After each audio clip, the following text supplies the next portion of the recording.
Shalom.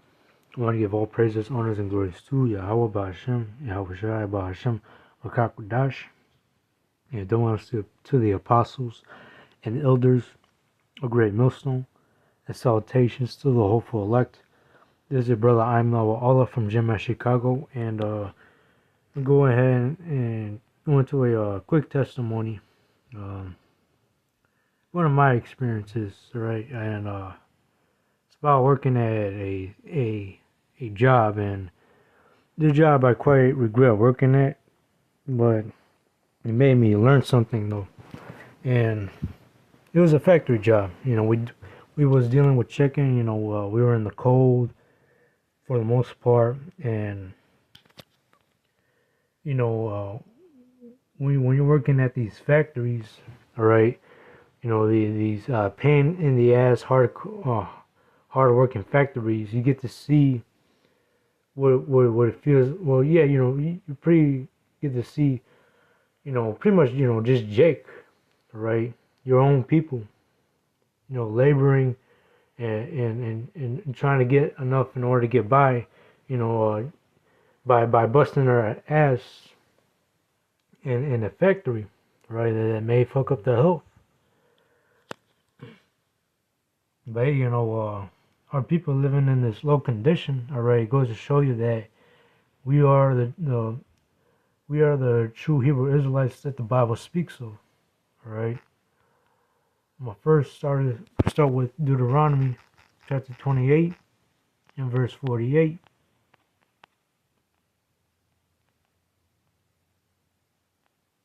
Therefore shall thou serve thy enemies which the Lord shall send against thee, in hunger and in thirst and in nakedness and in the want of all things, and he shall put a yoke of iron upon thy neck until he have destroyed thee.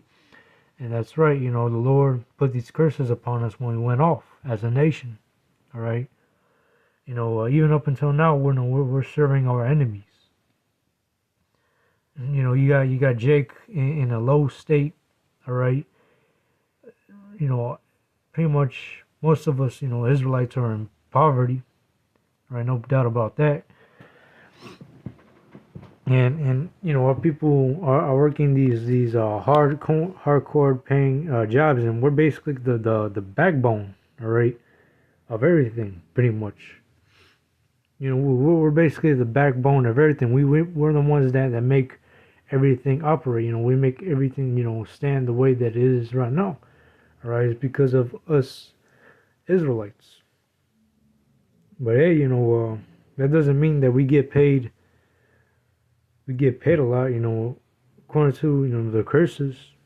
All right, it says that we gotta come to Esau, for the want of all things.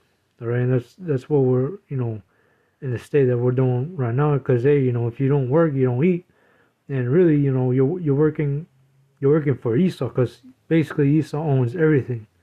He owns, he controls the dollar. All right. He owns these businesses.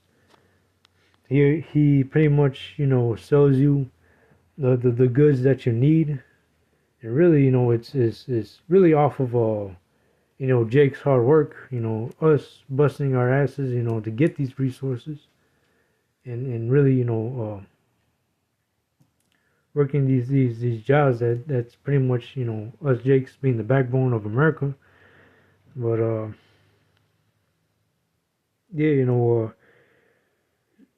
the scripture says, and he shall put a yoke of iron upon thy neck until he destroy thee. And there, there goes to prove that, we are the so-called, it's like we are the Hebrew Israelites that the Bible speaks of. You so-called blacks, Latinos, and Native Americans.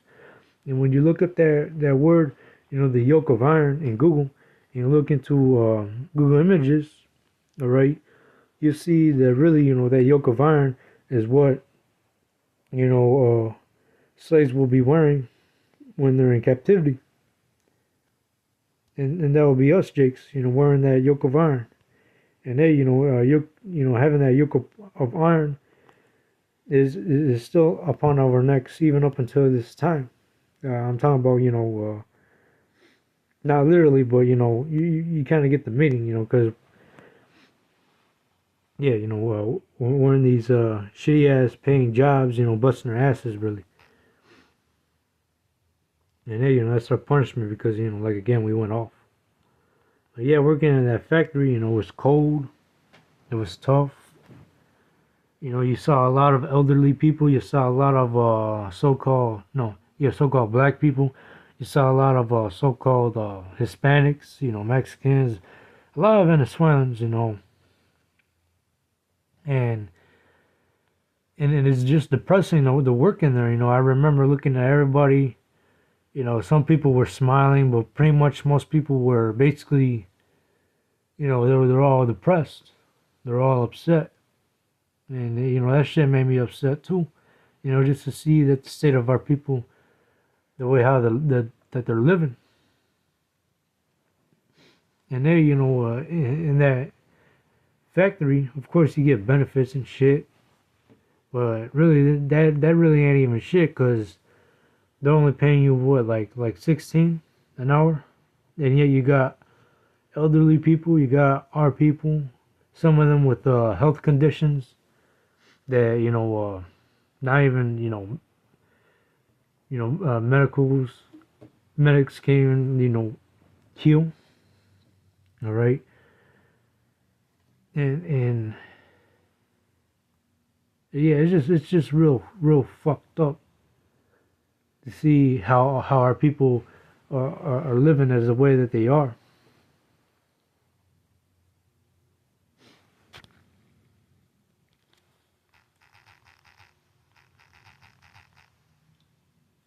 Ecclesiastes chapter 7 verse 7. Surely oppression maketh a wise man mad, and a gift destroyeth the heart.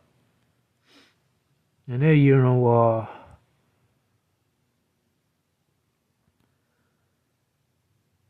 when you have like too much wisdom, all right,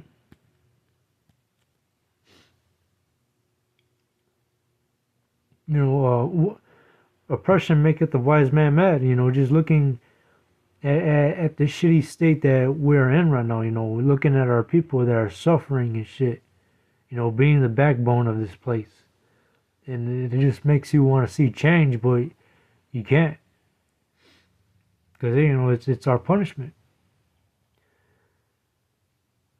But we shouldn't even want this place to continue at all, because hey, this place is hell. This is our captivity. The Lord has to come back and destroy this place, right, and redeem His people. To redeem His elect.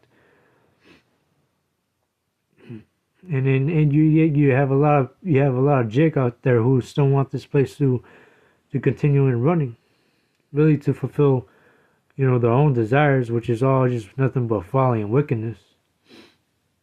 And me, surely I don't want to be here for like another 5 years, another 10 years. I don't want to be here for another decade. Just by looking at all this oppression that's being done unto us, it makes a wise man mad. You're just fed up. You're fed up with this shit. You don't want to see your people in a low state. And they give destroyed the heart. And they, of course, Esau, he does a lot of like, bribing to Jake, but really, all these bribes are really just nothing. Only to just deceive Jake into working even more. Even more harder, really, to bust their ass for a stupid job that's gonna basically fuck up your health. But that's what I basically saw when I was working at that chicken factory. It was cold, elderly people working. Your nerves feel weird. Your nerves kind of freeze a little bit, or really they just hurt for the most part. I remember my nerves hurting and shit because of the cold. But hey, that shows that hey, we are that people. We are the people that are in the low state right now. Jeremiah 50:33. Thus saith the Lord of hosts, the children of Israel and the children of Judah were pressed together and all that took them captives held them fast, and they refused to let them go. And that's what you basically see even up until now, in the factories or in them low ass paying jobs, but you have Jake busting their ass, barely getting shit.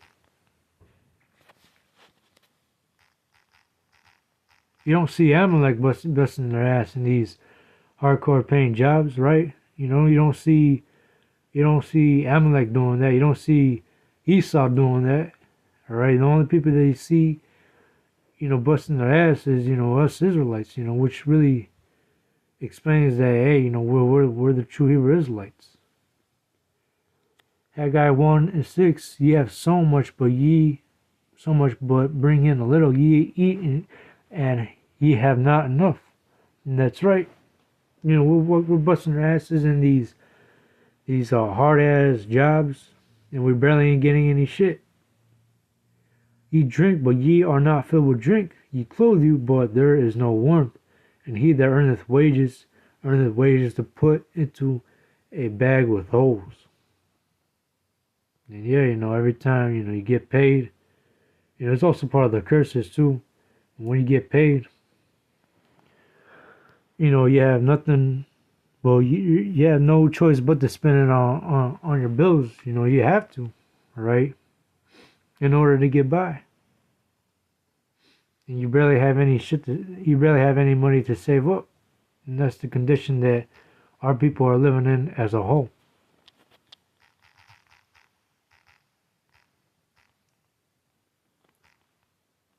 Luke 16:19. There was a certain rich man which was clothed in purple and fine linen, and fared presumptuously every day, which is speaking about Esau, the rich man in this parable right here. Verse 20, and there was a certain beggar named Lazarus, which was laid at his gate full of sores, and Lazarus is, going into Jacob, you Israelites, and is desiring to be fed with the crumbs which fell from the rich man's table. And hey, that's us Israelites being the backbone of this place, of so-called America, Babylon the Great, being fed with the crumbs off of Esau's table, barely even getting any shit,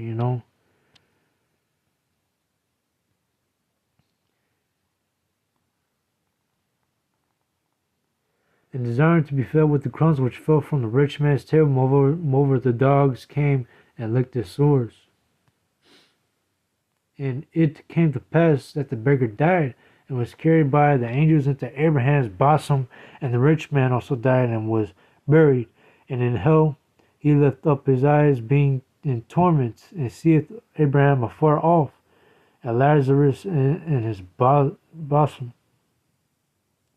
And it's going into the rich man, and him crying and shit. Verse 24, and he cried and said, Father Abraham, have mercy on me, and send Lazarus, that he may dip the tip of his finger in water, and cool my tongue, for I am tormented in this flame. But Abraham's son remembered that though in that lifetime received thy good things, and likewise Lazarus evil things, but now he is comforted, and thou art tormented. And that's right. A change will come real soon. When Yahushua comes to establish order, all right, Jacob is not going to be no longer at the bottom no more. All right, we're going to be over Esau. We're going to be over these heathen nations. We're going to be ruling. We're going to be kings. All right.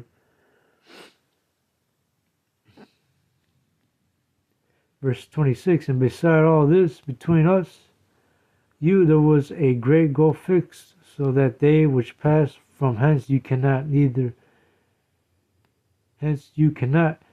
can they pass to us that would come from thence.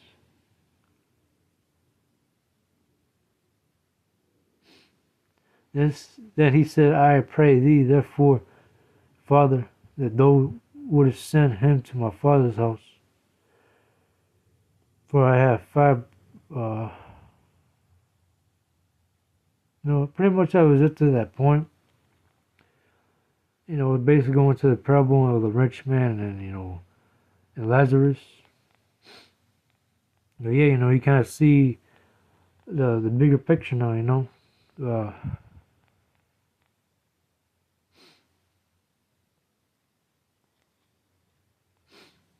this is the condition that we Israelites are living in even up until now.